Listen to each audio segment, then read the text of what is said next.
everybody, welcome back. Jiu-Jitsu 2000 here today. Nope, I'm sorry to disappoint you guys. I'm not a cage fighter, and no, I'm not in jail. No, I'm not at the zoo. In fact, what I want to do today, and my objective of the video today, is I want to take you through the process and show you how I like to make a nice simple net. Hope you enjoy. Behind me, on each side of me, you can see that there's two trees, and you can also see that I have two different types of paracord. What I'm going to do is I'm going to use orange to go between the trees, and that's what I'm going to use for my edge. And then I'm going to start with the gray to tie my net. I hope you enjoy this video. It's a lot of fun. So I'm going to take this orange real quick, and I'm just going to make a simple ridgeline setup. That's nothing fancy or anything like that. I'm just doing your very basic ridgeline. If you're not familiar with the ridgeline, feel free to look at any of my videos where I'm making shelter or something like that. I show that in detail.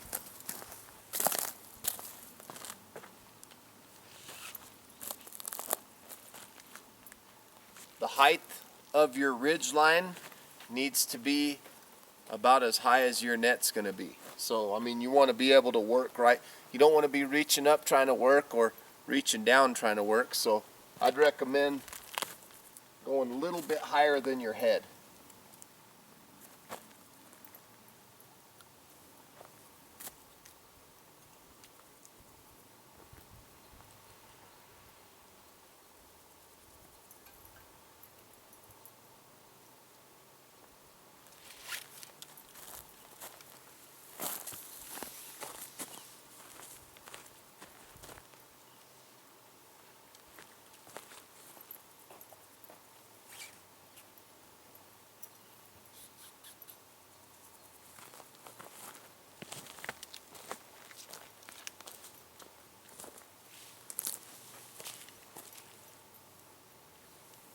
There's some people out wood cutting today, so you might hear some chainsaws in the background.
Okay, we're all set right now with our ridge line.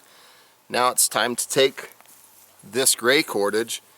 This happens to be 100 feet. This is a single hank of gray.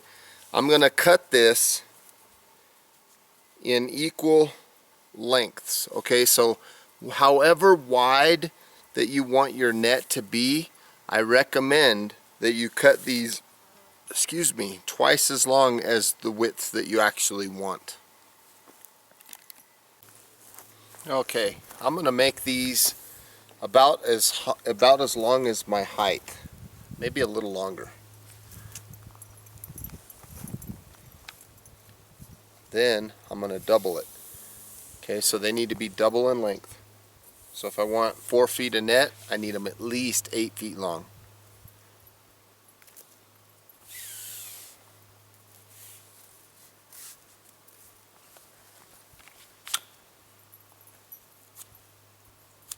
So I'm just going to go through this cord and cut. It'll all make more sense here in a second. I'm just going to go through and cut these to length. I'll show you more in here. I'll show you more here in a second. Okay, so I have all these cut in length. I'm going to go ahead and cut these all in half real quick. And now I have twice as many. I had one more piece that was a little bit short, so I'm going to go ahead and put that in the mix and see how it stacks up. It's a little bit longer, but that's okay. No big deal.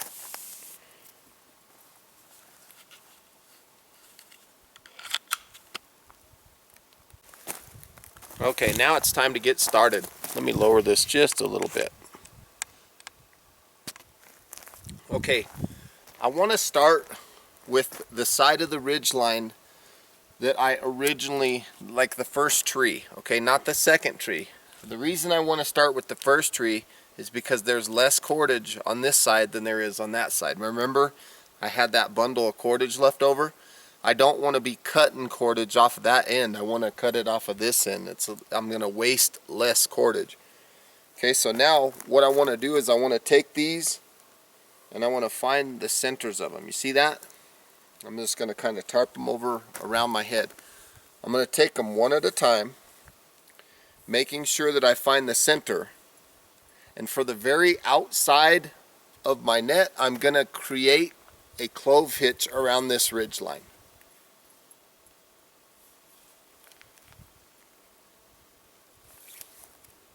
Let me give you a closer view of that.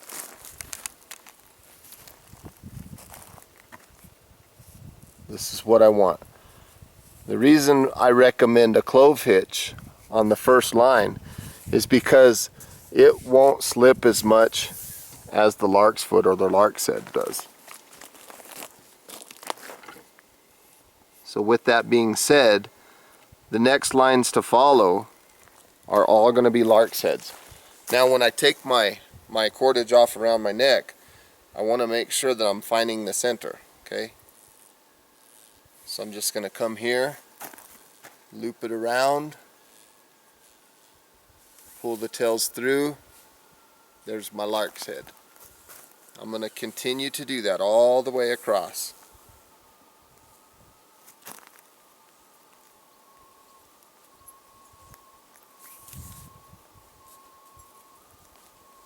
Making sure that each time you find the center of your rope, of your cordage, and that you're going over the ridge line the same way so that everything looks clean. I'll show you a little closer view here in a second. So again, I'm finding the center, going over towards you, pulling the tails through towards you, and I'm doing about a hand width apart. These lark's heads or lark's feet, you can move them up and down the line as needed. So it's not really that big of a deal if they move a little bit. You just want to be somewhat consistent in your lengths of what you're doing.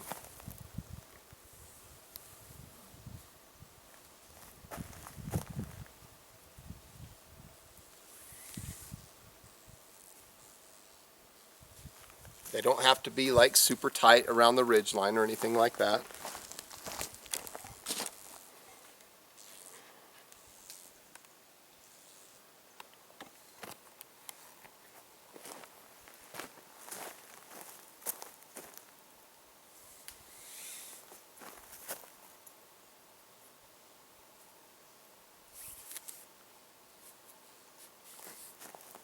Looks like I'm down getting close to the end here.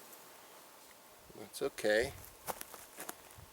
When you get to the very last one, you don't want a lark's head or a lark's foot. You want another clove hitch.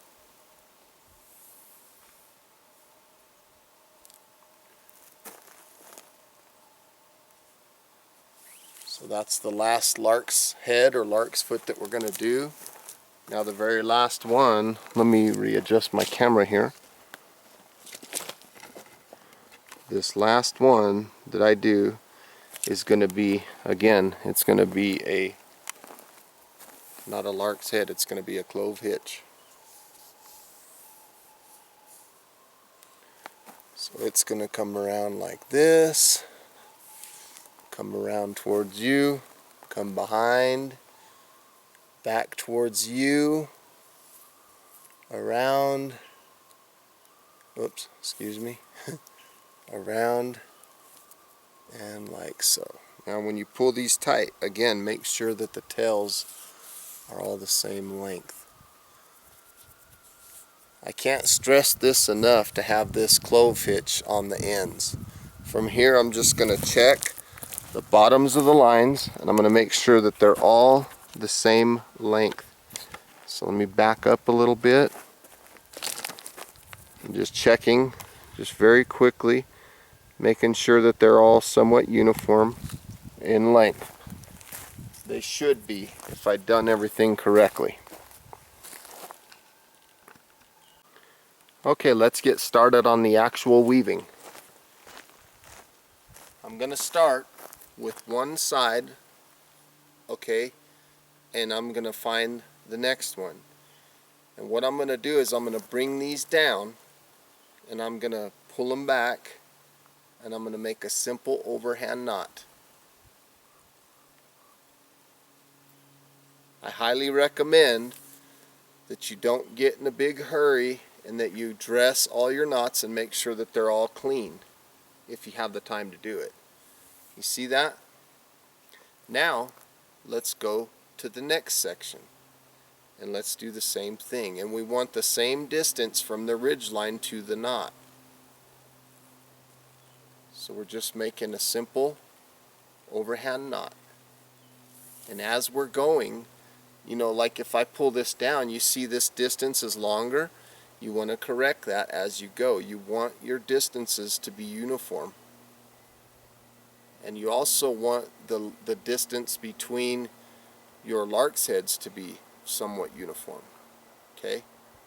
So see how we're on the same path here?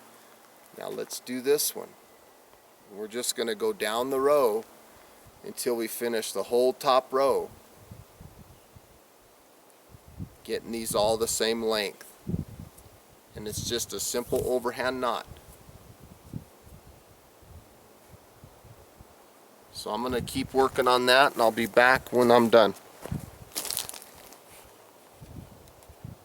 That's a closer view of what we're doing here. See you in a minute. Okay, here's a closer view of what I've done. You can see that everything, these knots are all fairly much, you know, pretty close to being the same level in height. Okay, so that's what we're looking for that first layer. Okay, now it's time to start the second layer. So what we need to do is we need to come down on this clove hitch here, come down and find this placement right here. And we're going to continue our overhand knots on the second layer, on the second set of knots. We want to try to make this little diamond, if you will, and we want that diamond to be approximately the same size as what this diamond would be. Okay, now from here we're going to pull these together and do the same thing we did with the first side, with the first layer of knots. We want to be about the same height. We want to try to make everything, you know, dress our knots, try to make everything look good, nice and clean work. The distance between this knot and our new knot, and this knot and the new knot, needs to be equal. So you don't want one like this that's like long, okay? You want them to be about the same. Again, we're looking for uniformity here, within reason. I mean, I know that that's difficult to do sometimes, but we're doing the best we can with what we have at our disposal. So again, let's keep going.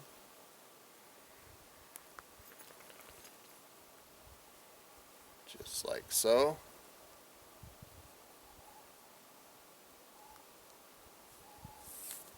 Now you can see that this one needs to be adjusted. I'm a little long on this other side. That looks good. I'm going to go ahead and continue this row, and I'll see you in a few.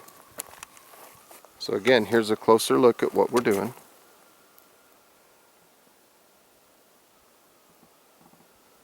I'll go ahead and continue. Okay, this is what my row looks like. And when you come across and you get to this end, you can start on this end and head back again.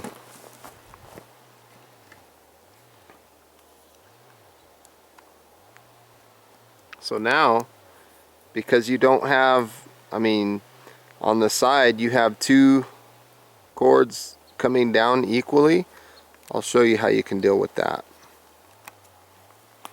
It doesn't matter when you have two of them together, it doesn't matter which one you start with. Just pick one and we'll start our next row.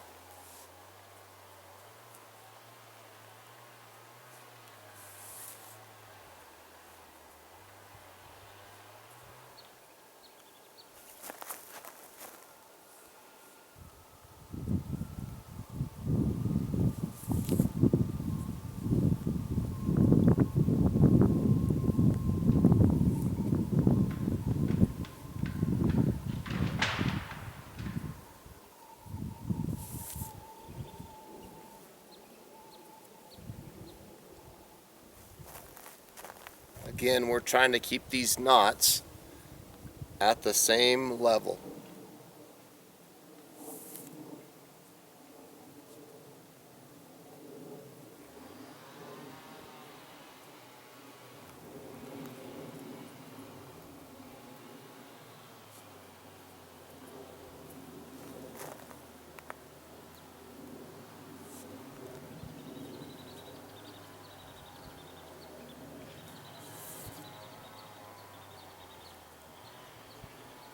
Okay, I'm going to finish this row and I'll see you in a minute. This is a look at what I've got so far.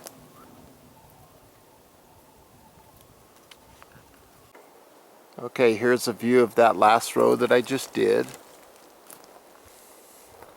which leads us to the end one more time. And again, we're going to follow the same procedure that we did earlier.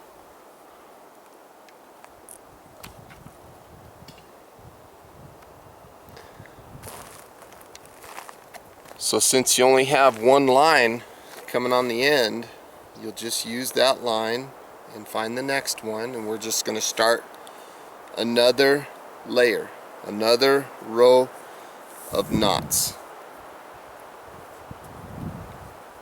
And again, we're going to mirror the same length of distance from that knot to the next one, and we're just going to keep these knots level as much as we can. You'll notice that this net making process is a lot of repeated movement.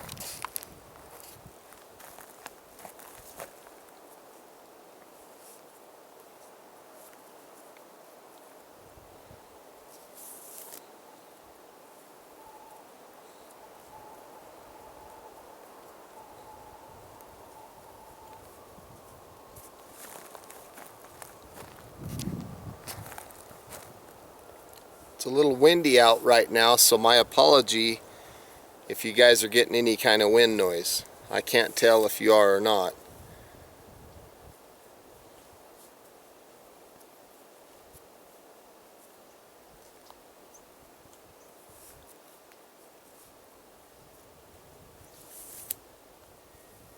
So I'm just going to continue in this process, and I'll see you in a few. Okay, here's what we have now. I've done a couple more rows, and you can see that these lengths are getting short. We're about to finish. So I'm going to go ahead and show you how to terminate this this net now. First thing I want to do is a little bit higher, approximately whatever the height of the next layer of knots is going to be. I want to run a ridge line at that height. So I'm going to go ahead and do that right now. Okay, so I have my ridge line just about done. What I want to do is where it would start my next row, I want to come over here and I basically want to make a quick clove hitch.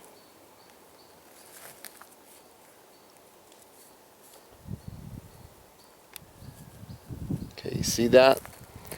I want to make a nice quick clove hitch, and the end of the rope here I want to connect to this rope here. So I want to connect these two together.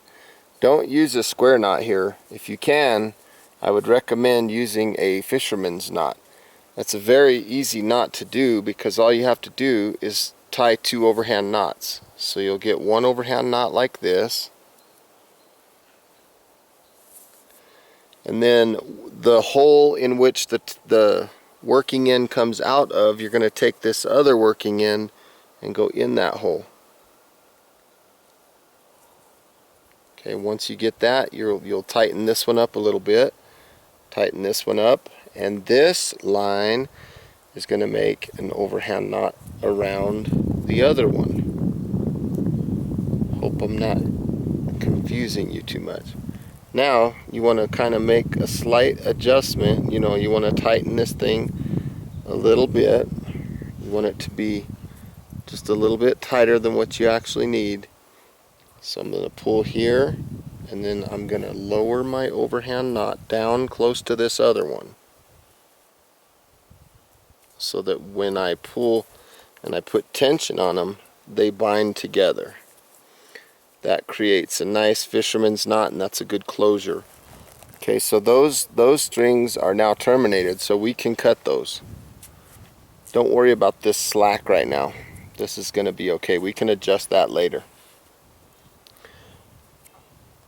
So I'm going to take my knife and I'm going to cut these 2 little pieces off. I'm leaving about a 1-inch tail. This will allow room for fraying, so you want that. So now let's go to the next set right here. What are we going to do here? The process that I'm going to show you on this next set, we're going to repeat all the way down until we get to the end, and then we're going to do another one of these. So from here, I come behind just like this, and I make a twist. So I'm capturing the rope with the twist here. So let me show you that one more time. I'm coming behind, in front of, and back behind, and I'm making a twist. Now you can make your overhand knot, your fisherman's knot right here. Now sometimes this can be slightly difficult if you're running along and you get a short row. So be aware of that. You don't want to do that. So again, I'm here and I'm just kind of pulling a little tighter than I need, because I know that when I make this second overhand knot, they're going to bind against each other, and I'm going to need to stretch it a little bit to get that bind to happen. Okay, so again, let's stretch this one tight. I'm trying to do this without getting my hands in front of the camera. So that one's tight. This one I'm going to bring very close to the other one, keeping this as tight as I can. There. That way when they pull, they bind against each other. Now I'm going to cut this tail.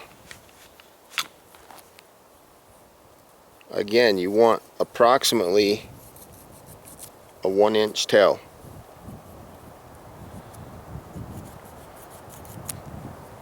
Okay? Let me show that one more time.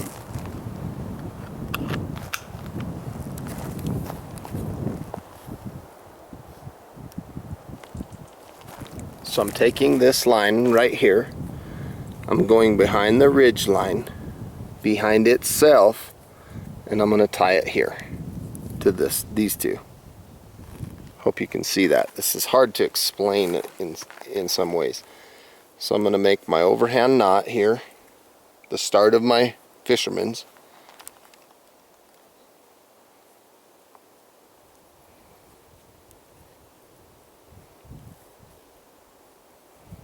And then I'm going to poke this through the same, whoops. If that happens, that's okay. All I have to do is come up around the back and I'm right back where I was. I got this ridge line high on purpose. It's to make this a little bit easier to poke this through.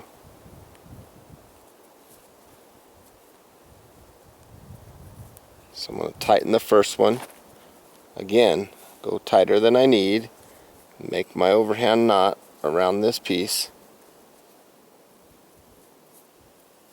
And then let it all kind of bind and stretch together. This stuff will all find where it needs to be. Again, this is not like a huge precision job that we're doing. This is just a very simple rope, basic rope net. Very basic. So don't get too discouraged if you're not getting a perfect look. Okay, don't get too discouraged. It happens. So I'm going behind, coming behind itself, making a simple overhand knot. Leave this overhand knot loose right now so that it'll facilitate the entry of this line. You don't want to tighten it yet. Once you get this one through, yes, tighten that one.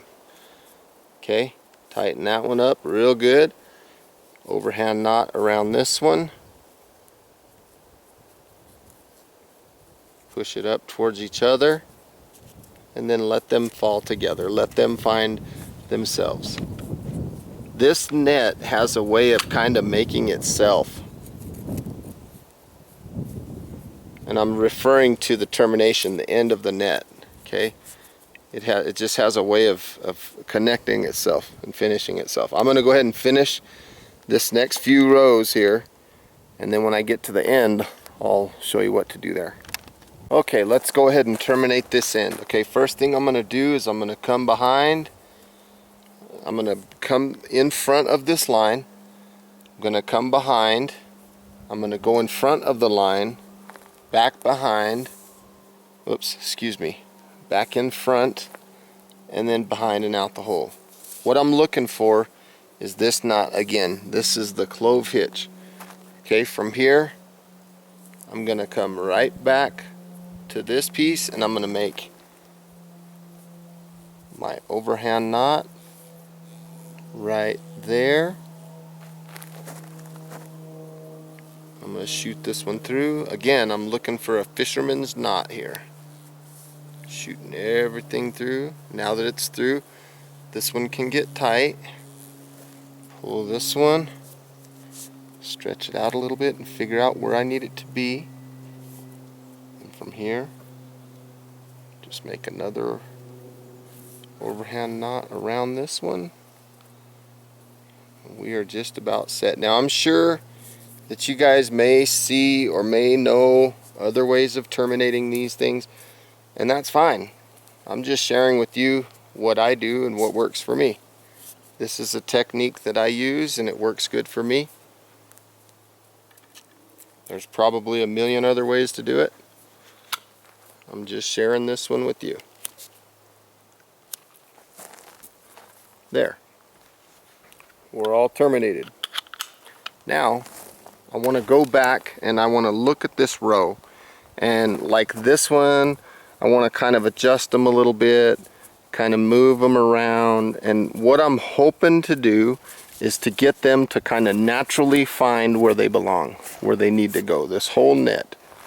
Okay, I'm going to go naturally let them kind of find their position. That gives me a nice little net. And there's tons of uses that we can use this net for. So again, everybody, I want to say thanks for watching. I hope you got some good information out of the video today. Please feel free, as always, to like, share, thumbs up, subscribe to my channel, and I hope you guys have a beautiful day. Thanks again for watching. Now, go out there and make yourself a net. This net can be used for all kinds of things. Tons of things. Bye-bye. Here's another net that I made quite some time ago.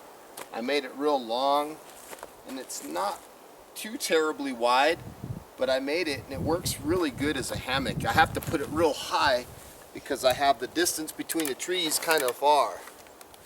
But this is one of my nets that I made, you know, and all I did was I took some strong sticks and I put them at each end, and it makes a great hammock.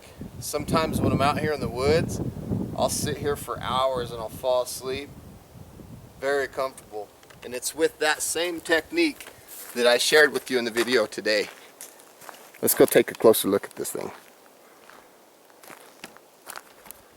So this is what we have. Again, it's just a very simple, basic net process. Same thing I did. Look at the ending, how I terminated the ends. I did it a little differently. I used overhand knots. See that? I still put the twist on it, but I used overhand knots. So that's something else you can think about. Now, of course, this line, whoops, I'm caught up here. This line right here that I'm touching, as well as this line, those were our ridge lines. Now, from doing this one, obviously you can see I didn't clean anything. I left them long and shaggy looking, but the point is that this thing still held up fine. It holds me no problem. I just lashed the end of it to a stick. And the reason I started changing the ridge lines to different colors is because I wanted to know, without a doubt, which line was the important one. Okay, so like if the fire or something, because sometimes I make these nets, and believe it or not, I use them to cook on. I'll put some meat on them and I'll steam, you know, like I'll leave this right here and I'll put a fire underneath it. There's no flames touching it, but I'll sit there with strips of meat, and the smoke, I'll smoke my meat using these things. I can also use them as a table to put things on. Put my blankets on. Obviously this one's a hammock, but with one the size that I showed you in the video today, there's still a lot of things you could do with that one. That could be a nice little table. It could be a nice small sit type hammock, not a full body hammock, but something that you could put between two trees and sit in, you know, to get up a little bit, to get, you know, like a chair. And all you'd have to do, again, like what I did on my hammock, is find two strong cross beams, two strong logs, put them on the end, and now you know which ones are your ridge lines. And the ridge lines are the ones that you're going to connect to the other trees. So if you were to take this off right here, like if say I use my knife, hope you can see this here. If I was going to take this off, bear with me. Say this bowline. If I wanted to take that bowline off, I could either untie the bowline, which in this case I made a slip bowline. I don't know if it's going to do it because it's under too much tension, but that's a slip bowline. Not going to do it today, it's too tight. But what the point that I'm trying to make is, if you cut it as close to the ridge line here as possible, you'll have all that extra rope to use on your ends. Like look up top up here. See that? If you were to cut that, not on this side, not in this area, but in this area, if you were to cut it right here, something like that, you're going to have all that extra rope that's wrapped around that tree, and you can use that for your ridge lines. You can use that extra rope to secure that to your log if you have like a log here. The one thing that I will say is when you're gonna make a chair or something, some kind of hammock or something like that, you need to lash it in a way that'll keep these countered out away from each other. Otherwise they'll clump together and you'll have two high ridge lines and you'll be in a big U. So you want to try to keep those outer opposing pressure between these two.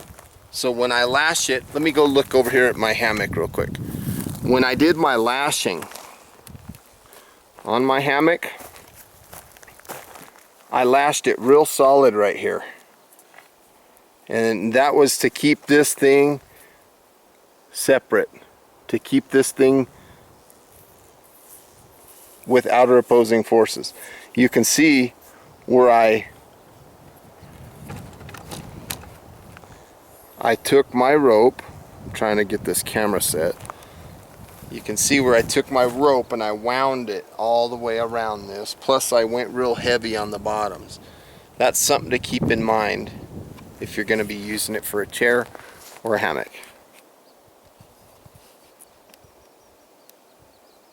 See, real heavy lashing right there. And then you can see where I wove it. And that helped keep everything separated. And then real heavy lashing at the end. Then I take my ridge lines and you can see that I had an overhand knot or some kind of bowline or figure bait or something like that, and I ran it around a tree, and that's all that's holding it. Just this piece right here.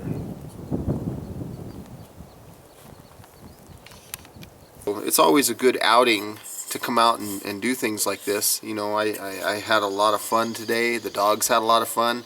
Anyway, not to be too long-winded, I want to say thank you from the bottom of my heart for everything that you guys do for me. Please feel free to like this video, share it, thumbs up, and if you like the content that you see on my channel, feel free to subscribe. I'd love to have you. So until next time, have a beautiful day, and we'll see you later.